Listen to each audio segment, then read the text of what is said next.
네, 날씨가 계속 흐리고 비도 많이 오고 해서 가을 같지 않은 날씨가 이어지고 있습니다. 이제는 어떻게 보면은 이제 기후 변화가 거의 이제 일상화된 그런 시기가 아닌가 싶습니다. 그래서 계속 좀 늦더위가 계속됐는데 어제 오늘부터 이제 조금 온도가 떨어지고 그렇게 돼서 감기에 걸리신 분들이 좀 계셔요. 환절기에 몸 조심하시고 기온 변화가 많을 때는 이제 좀 체온 관리를 잘 하셔야 될 것 같습니다. 그렇게 하시고 법회를 이렇게 이제 발걸음 해주셔서 너무 감사드립니다. 오늘 공부할 내용은 저기 뭐지? 106쪽.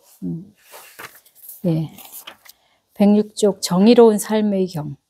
이거 맞아요? 네. 오케이. 예, 그러면 같이 독송을 하고 진행을 하겠습니다. 프린트물 갖고 계시죠? 네, 읽어보겠습니다. 정의로운 삶의 경. 정의로운 삶, 거룩한 삶.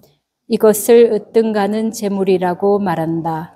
집에서 집 없는 곳으로 출가한 자라도 마찬가지이다.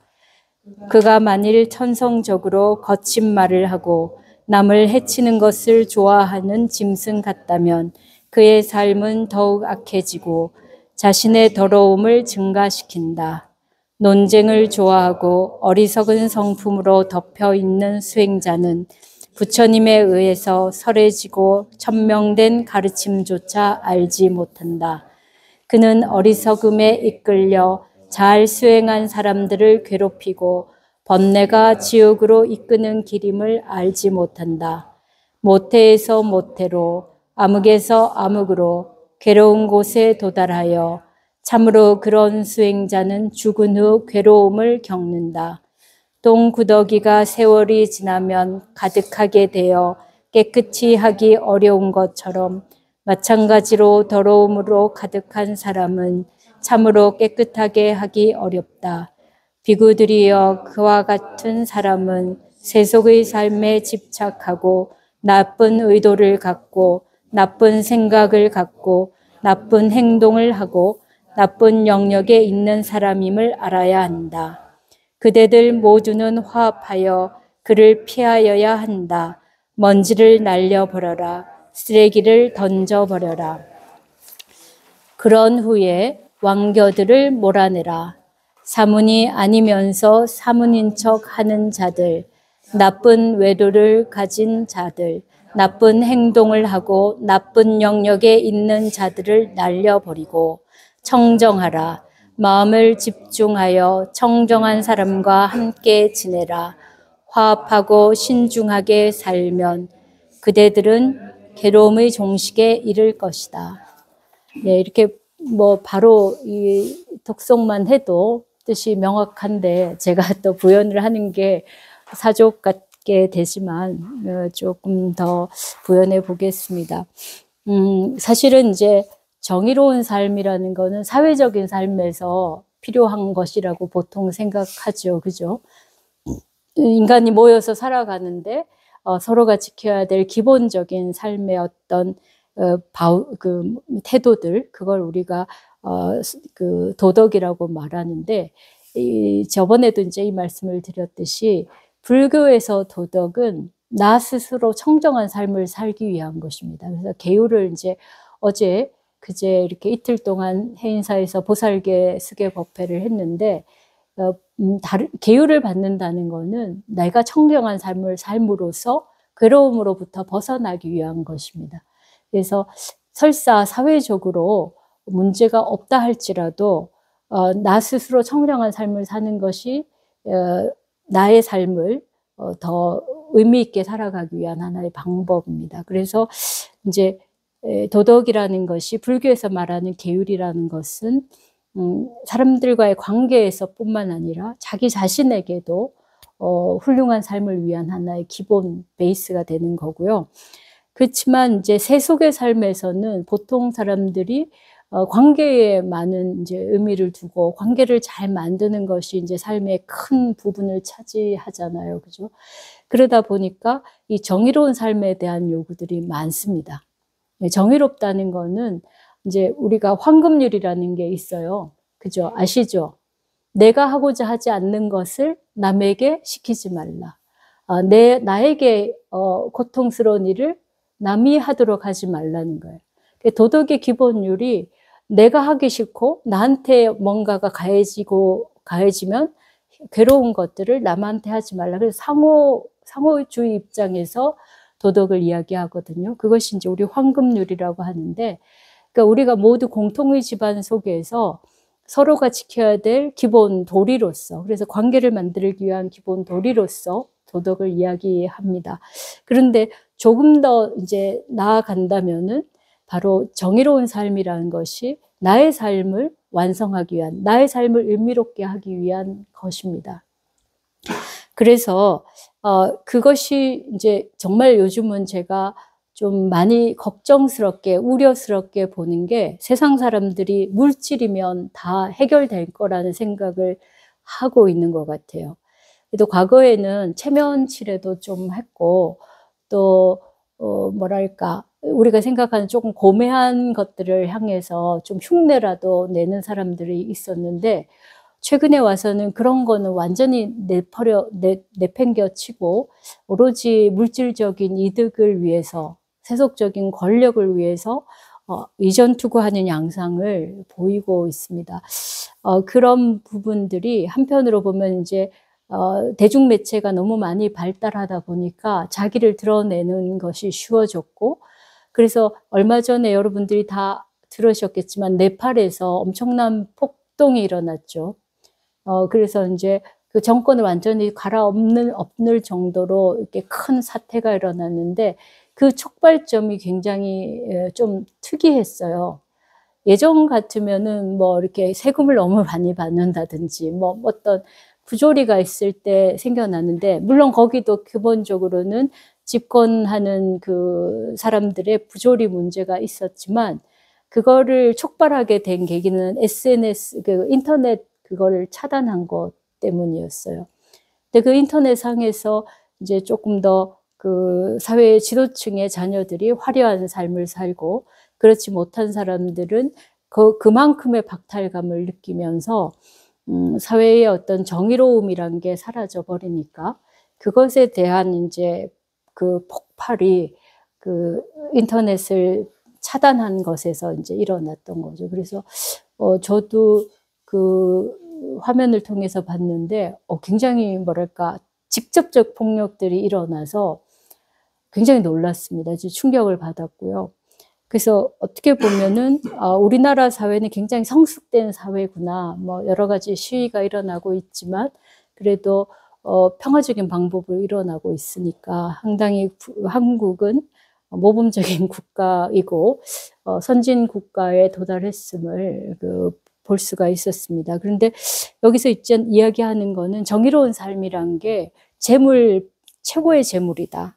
가장 으뜸가는 재물이다라는 이야기입니다. 우리가 이제 짧게 살 때는 괜찮아요. 그죠? 근데 길게 살다 보니까 결국은 내가 심은 씨앗이 결과가 되어서 드러나는 것까지 보게 돼요. 그죠? 그래서 정의로운 삶을 산다는 것이 결과적으로 나에게 돌아오는 몫이 굉장히 좋은 결과를 가져온다는 이야기고요. 그다음 거룩한 삶은 뭐 이제 종교적 의미를 많이 갖고는 있지만 내 삶의 의미를 만들어가는 거라고도 할 수 있습니다. 그런데 사실은 이 점이 있어요. 불교는 모든 것이 허망하다라고 이야기합니다. 기본적으로. 모든 것이 생성했다가 소멸하니까 영원한 것은 없다라고 말합니다. 그럼에도 불구하고 삶의 의미를 찾아야 한다면 여러분들은 어디서 찾으시겠습니까? 어디서 찾으시겠어요? 내가 쌓아놓은 생명도 끝이 있는 거고. 네, 그래서 우리가 이제 현대 사회에서 굉장히 힘들어하는 게 죽음을 받아들이기 힘들어하는 부분이 있어요. 근데 그러다 보니까 모든 그 노인들이 마지막에 요양원에서 돌아가시게 되고, 한국에서 요양원에서 돌아가시는, 병원에서 돌아가시는 비율이 75%라고 그래요. 다른 그 선진국에서 80% 정도인데 우리나라가 75%면 상당히 높은 수준이거든요. 근데 거의 그때의 죽음이 존엄사가 되기가 힘들어요. 그냥 거의 이제 그냥 생명체 취급을 당하면서 뭐 호스를 꽂고 뭐 기계 장치를 달면서 연명 그 장치를 통해서 죽으니까 거의 하나의 물질 같은 그런 이제 취급을 받게 되고, 실제로 그분들이 저희 이제 신도님들도 부모님이 이제 요양원에서 돌아가신 분들 이야기를 들어보면 굉장히 집에 가고 싶어 하신다는 거예요. 나한테 그 뭐랄까 익숙한 공간, 편안한 공간을 원하는 분들이 많은 거죠. 근데 여러 가지 조건상 이제 그런 것들이 어려워졌긴 하지만, 그러니까 어쨌든 그 죽음을 존엄하게 마칠 수 있는 것도 중요한 거죠. 그러니까 죽음을 삶의 일부로 받아들이고 피해야 될 과정이 아니라 내가 나의 삶의 한 일부로서 받아들인다면 이제 우리들이 죽음에 대한 관념이나 또 사회적으로 죽음을 처리하는 방식도 좀 달라질 것 같습니다. 그래서 제가 좀 그 관심을 갖고 보는 그 글들 속에는 이제 뭐 존엄사를 위한 뭐 그 단식을 통해서 존엄사를 한다든지, 그 옛날에 그런 분들이 많았어요. 어르신들이 곡기를 끊고 딱 그 스스로 죽음에 이르는 그런 분들 모습도 굉장히 의미 깊은 모습인 것 같았습니다. 그래서 이제 이야기의 출발은 이제 불교가 모든 것이 무상하다라고 한다면 삶도 죽음도 다 무상하거든요. 그러면 그 외에 다른 것들은 마찬가지로 다 무상한 거란 말이에요. 우리들이 간직하고자 했던 뭐 명예나 재산이나 또는 지식이나 이런 모든 것들이 다 무상하단 말이에요.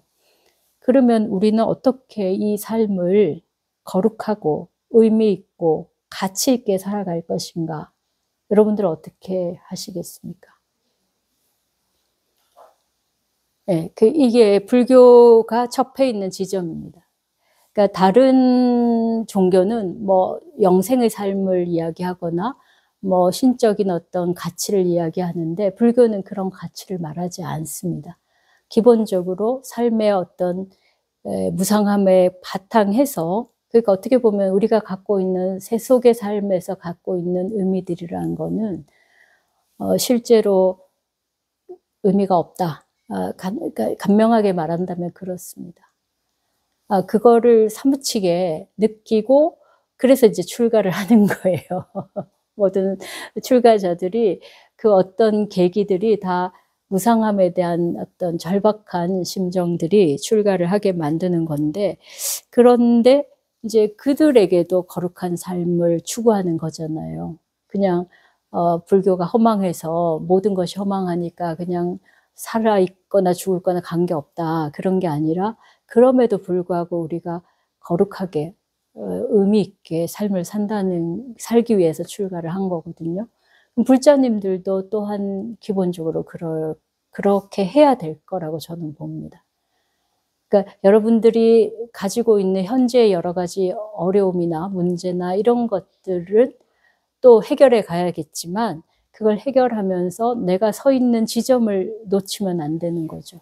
그래서 이 허망함을 근거로 해서 우리는 어떻게 살아갈 것인가를 판단해야만 잘못되지 않는 길에 들어갈 수 있습니다. 그래서 그렇게 본다면 결국은 여기서 이야기하는 거는 스스로 청정한 삶을 사는 것이 결국 거룩한 삶을 사는 것입니다. 네.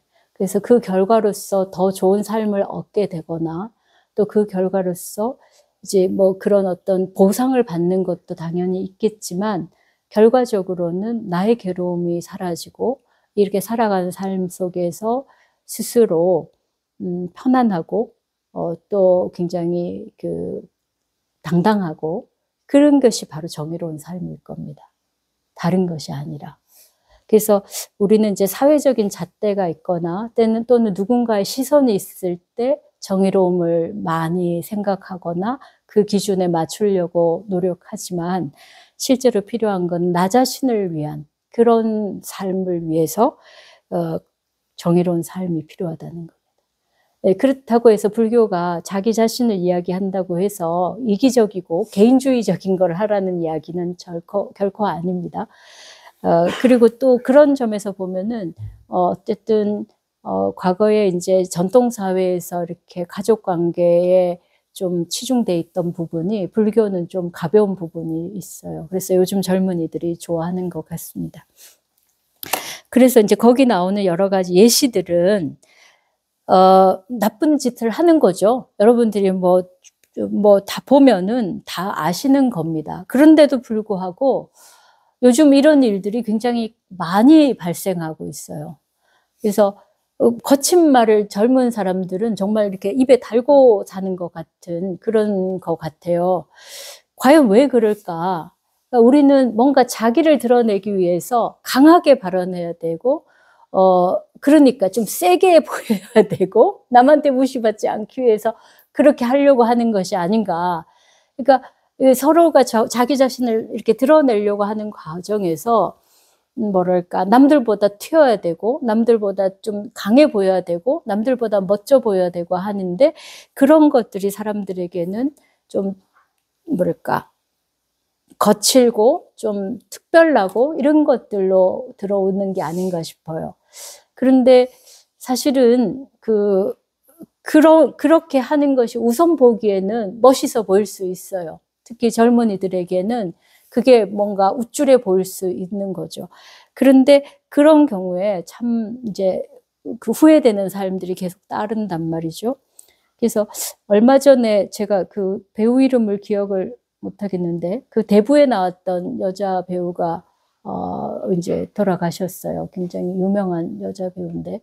근데 그분 돌아가시고 제가 이제 법문의 자리에서 영화 이야기를 하니까 그런데 제가 좀 기억에 남는 그 구절이 있었어요. 그분을 추모하는 글 속에서 대부가 말하자면 깽단의 이야기잖아요. 그런데 그 영화에서 유일하게 정상적인 평범한 사람이 그 여성이 그 연기했던 그 역할인 거예요. 근데 그 역할을 이제 1, 2, 3부가 지나가면서 쭉 그 영화의 끝에 가면은 결국은 이 평범하고 그냥 일상적인 모습이 가장 강인하고 가장 굳건한 것임을 보여준 연기를 했다. 이런 표현이 있더라고요. 그래서 저도 이제 대부를 보고 이제 했지만 그렇게 이제 오히려 깽단의 이야기나 그런 뭐 암투나 뭐 거기서 오는 뭐 쓸쓸함이나 이제 마지막에 허망함이나 이런 것들이 기억에 남았는데 그 여성분이 그것에 대비해서 아주 처음에는 미미한 듯이 보이는 굉장히 그래서 이제 그 남편과의 관계를 끊고 그냥 이제 다른 곳에 가잖아요. 이혼을 해버리잖아요. 근데 그러한 것이 우리가 보기엔 약해 보인단 말이죠. 그리고 좀 더 뭐 극적으로 보이기도 그런 깽단의 모습들이 더 극적이고 또 세상에 뭐 꼭 깽단이 아니어도 우리가 드러나는 모든 그런 어떤 상황들은 대단히 뭐랄까 투쟁이 있고 뭔가 권모술수가 들어가고 뭔가 사람들에게 폭력이 가해지고 그게 유형이든 무형이든 이렇게 가서 뭔가 힘의 세계, 힘의 논리로 흘러가는 것 같이 보이고 평범한 우리들은 아무런 역할을 못하는 것처럼 그래서 굉장히 자괴감이 느끼거나 무력감에 빠질 수도 있잖아요. 근데 거기서 이제 그런 이야기니까 그 이야기의 마지막까지 쭉 흘러갔을 때 그 여성이 연기한 그 역할이 가장 강하고 견고한 것임을 보여준다는 거예요. 그래서 여러분들이 저도 그래서 참 많이 그 글 한 구절에서 좀 생각을 해봤어요. 그래서 지금 이게 거칠어진 것들 우리 사회 굉장히 많이 거칠어졌거든요. 근데 그게 세 보이기 때문에 그런 게 아닌가. 사람들 전부 다 좀 자기를 드러낼 때 강력하게 보이고자 하는 욕구가 있기 때문에 그런 것이 아닌가.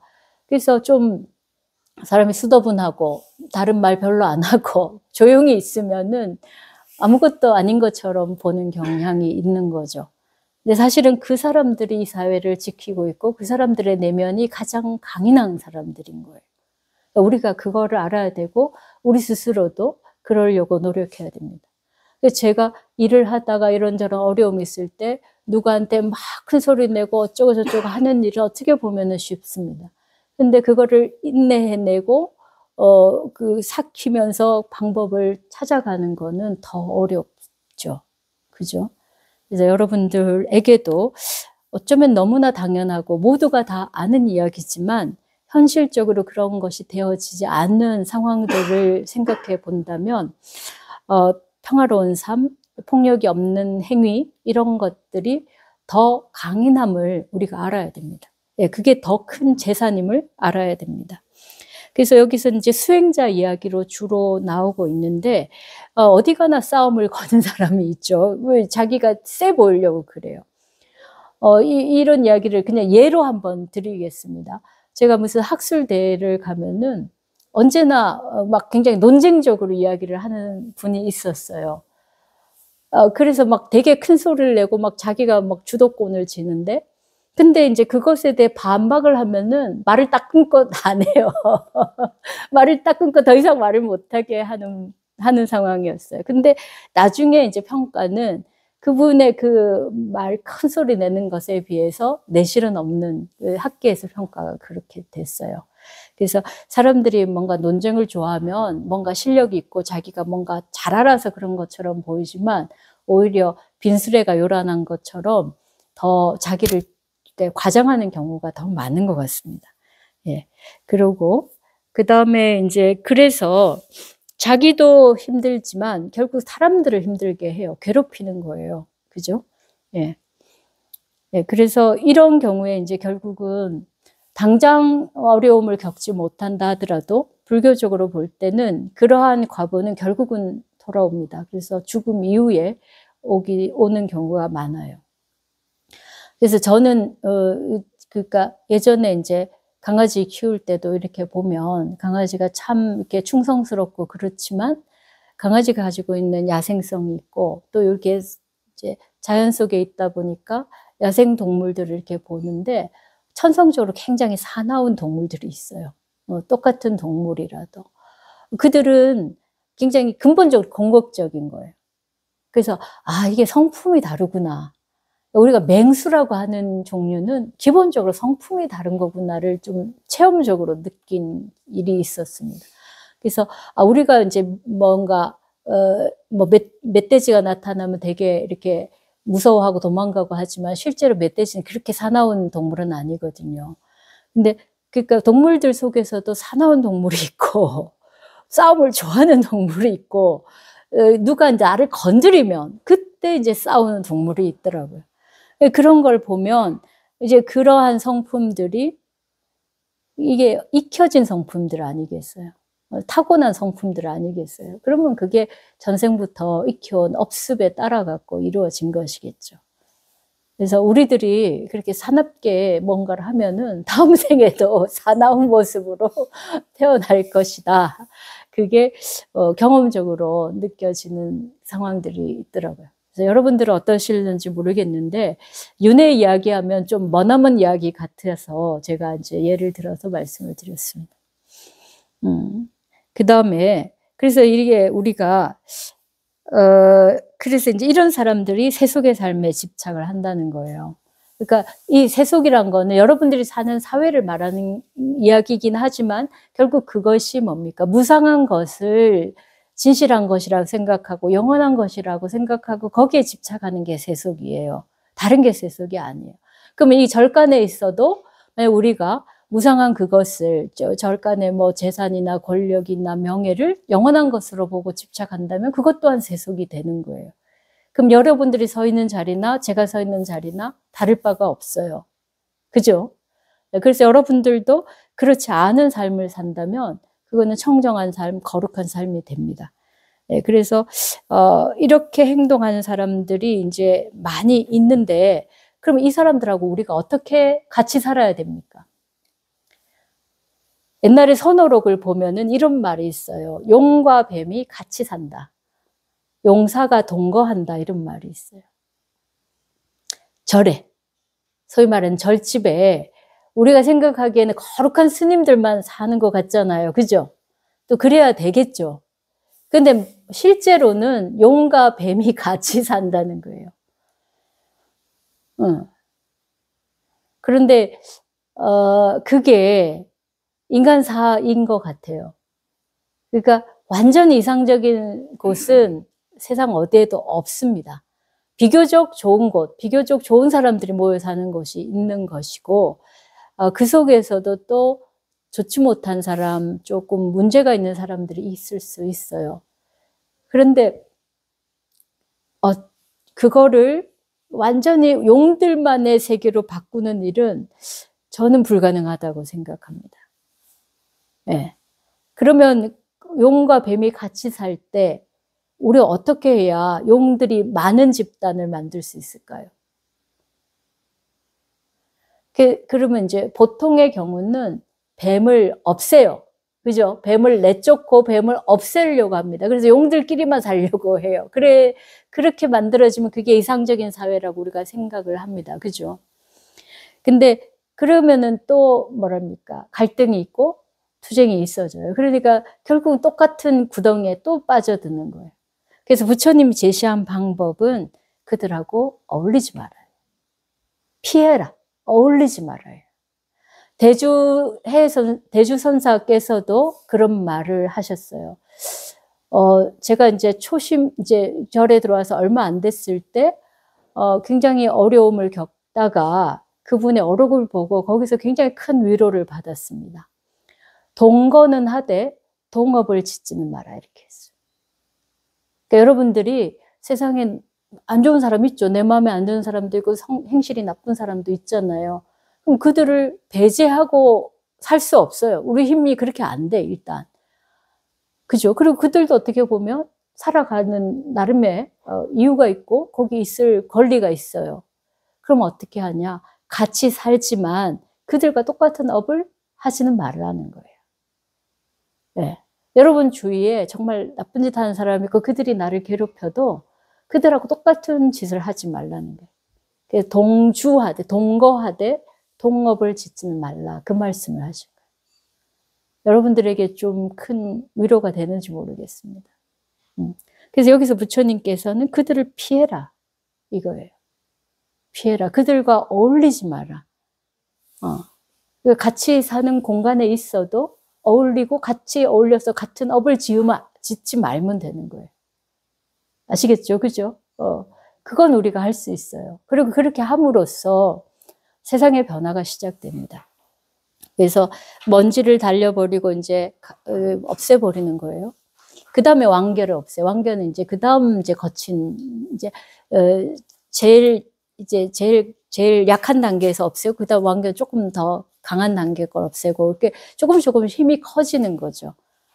좋은 사람들의 모임이 조금씩 커지면 혼자는 못하는 일을 여러 사람이면 할 수 있게 되거든요. 그래서 세상의 문제들을 해결해 갈 수 있습니다. 네. 근데 이거 정말 제가 체험적으로 많이 느꼈는데요. 보통 우리가 그 악하과 양아를 구축한다고 하잖아요. 그죠? 그게 세상의 진리인 것처럼 말합니다. 그래서 나쁜 사람이 있으면 좋은 사람들은 치여가지고 어떻게 할 수 없어갖고 다 좋은 사람들이 다 없어진다고 말하잖아요. 여러분들 그렇죠? 어디 가갖고 좀 착한 사람이 있으면 귀에 눌려가지고 아무것도 못하고 결국 그 사람만 바보 되고 그런 일들 많죠. 그죠? 저도 그런 줄만 알았어요. 근데 아니더라고요. 그 대부에 나오는 그 역할과 마찬가지로 결국은 사람들이 보고 배우는 거는 좋은 걸 하는 걸 보고 배워요. 결국은. 그래서 우리가 서 있는 곳에서 뭔가 좋은 일을 하면은 사람들은 처음에는 무시하거나 또는 무시하고 싶어 해요. 왜냐하면 자기들이 요즘 자기들의 문제들이 드러나니까. 내가 그렇지 못함이 드러나니까 불편한 거예요. 그러니까 그런 일을 계속 덮고 안 보이게 하려고 합니다. 그렇지만 그런 속에서 의식적으로, 무의식적으로 그게 머릿속에 남아 있어요. 그래서 그 행동을 따라하게 됩니다. 그거는 이제 질투심에서 해요. 자기도 돋보이고 싶어서 뭔가를 합니다.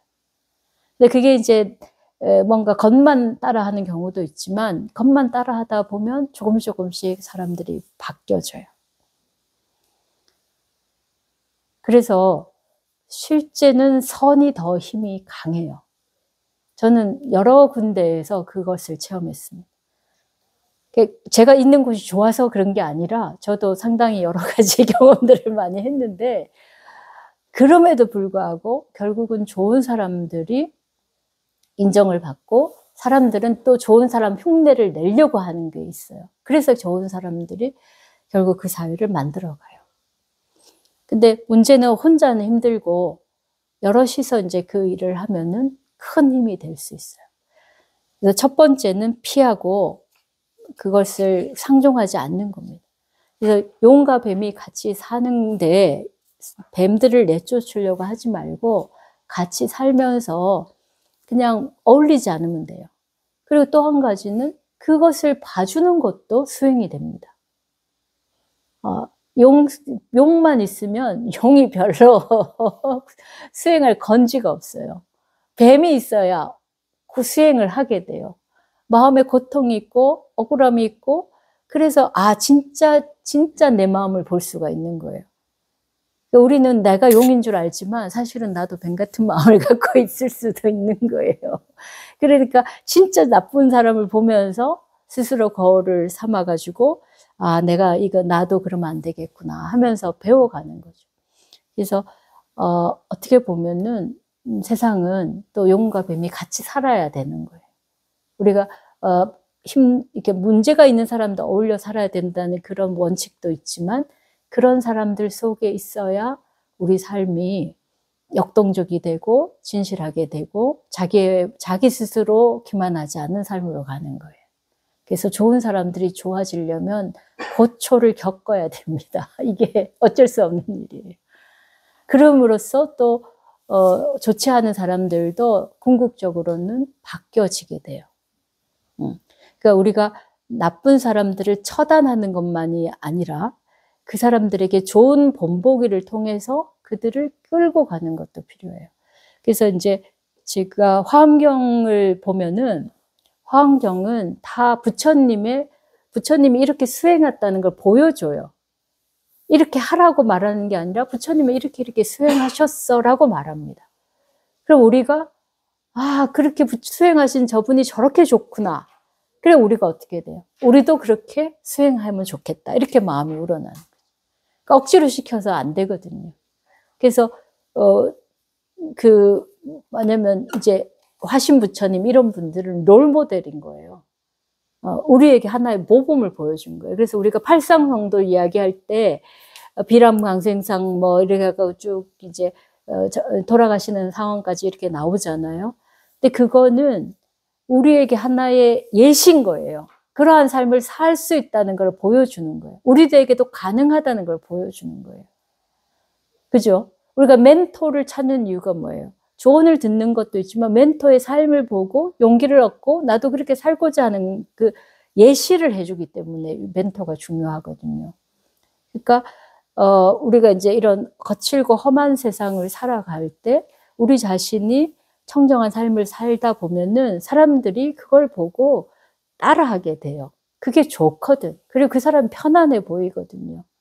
그래서 욕심내고 살면서 그게 최고인 줄 알고 살다가도 돌이켜보면은 아니네 하는 생각을 하게 되는 게 그렇지 않게 사는 사람이 있기 때문에 그래요. 그 사람도 굉장히 중요한 사람인 거죠. 정말 큰 역할을 하는 사람이에요. 네. 그래서 이제 그런 후에 이제 지금 이제 피하고 그리고 나서 나쁜 것들이 바람에 흩날려 버리듯이 날려버리면 되는 거예요. 어렵게 하는 게 아니고. 아시겠죠? 네. 그래서 그리고 이제 우리가 사찰에서도 보면 수행자가 아니면서 수행자인 척 하는 사람이 많아요. 거룩하지 않으면서 거룩한 척 하는 사람이 많고 세상에서 말하자면은 가짜가 많죠. 그죠? 절에도 가짜가 있어요. 그래서 그런 사람들을 그냥 가볍게 날려야 돼요. 관여하지 않으면 돼요. 그러면 그 사람들은 세력이 점점 줄어듭니다. 근데 우리가 그 사람들을 추종하고 그 사람들에게 뭔가 얻으려고 하면 그 사람들 힘이 더 커져요. 아니면 그 사람들 없애려고 하면 나도 너무 고통스럽게 돼요. 그러니까 좋은 사람들이 모여서 좋은 일을 하고 점점 그런 걸 하다 보면 나머지 사람들은 세력이 약해져서 나중에는 가볍게 바람에 날려보낼 수 있는 상황이 됩니다. 그래서 세상이 험해져도 바르게 될 수 있는 길은 우리 스스로 바로 서면 돼요. 우리가 조금 더 좋은 사람이 되면 됩니다. 어렵게 갈 필요 없어요. 아시겠죠? 그렇다고 해서 남의 일에 관여하지 않고 나만 독선을 하겠다 이게 아니라 나의 삶을 바로 잡음으로써 다른 사람과 함께 살아갈 수 있는 삶이 열린다는 거예요. 예. 그래서 마지막에 이제 청정하라는 말씀을 하고 그리고 마음을 집중하여 청정한 사람과 함께 지내라라고 한 겁니다. 바로 이게 제일 중요해요. 예. 세상에 아무리 나쁜 사람 많아도 좋은 사람들과 함께 있으면 여러분들도 좋아지는 거예요. 예. 그래서 청정하게 살고 그리고 화합하고 예. 친중하게 가볍지 않게 그렇게 생활한다면은 괴로움이 끝날 것이다. 이런 말씀을 한 겁니다. 여러분도 어떻게 생각하세요? 가능할 것 같습니까? 이렇게 살면? 가장 평화로운 방법입니다. 그렇지만 가장 강력하기도 하고 가장 효과적이기도 한 거예요. 그래서 세상에 좋은 예들을 많이 만들고 좋은 힘들을 길러가는데 우리 불자들이 앞장서서 하셨으면 좋겠어요. 그죠? 네, 그래서 어떤 그 어머니가 아이를 가지고 나서 그 태교를 하는데 세상에 좋은 것만 봤다는 거예요. 그리고 이제 공자님도 논어에 보면은 그 아이를 가진 그 산모에게 꼭 고기를 썰어줄 때 탁 반듯하게 네모를 만들어서 주는 거예요. 그게 반듯하게 된 거를 먹고 반듯한 걸 보고 그러면은 아이도 반듯해진다는 거죠. 내가 이 아이가 뭐 똑똑해지기 위해서 또는 이 아이가 뭐 어떻게 하기 위해서 막 그러는 것이 아니라 내 산모 자신이 반듯하게 살려고 애쓰면은 그러면은 아이도 반듯해진다는 거예요. 아시겠죠? 그죠? 그래서 오늘 이 정의로운 삶의 경은 우리가 어떻게 이 험하고 거친 세상에 바르게 살 것인가에 대한 아주 훌륭하고 꼭 필요한 말씀이었던 것 같습니다. 여러분들께서 또 잘 닦아서 청정하고 맑은 삶을 살아가셨으면 좋겠습니다. 오늘 여기까지 하겠습니다.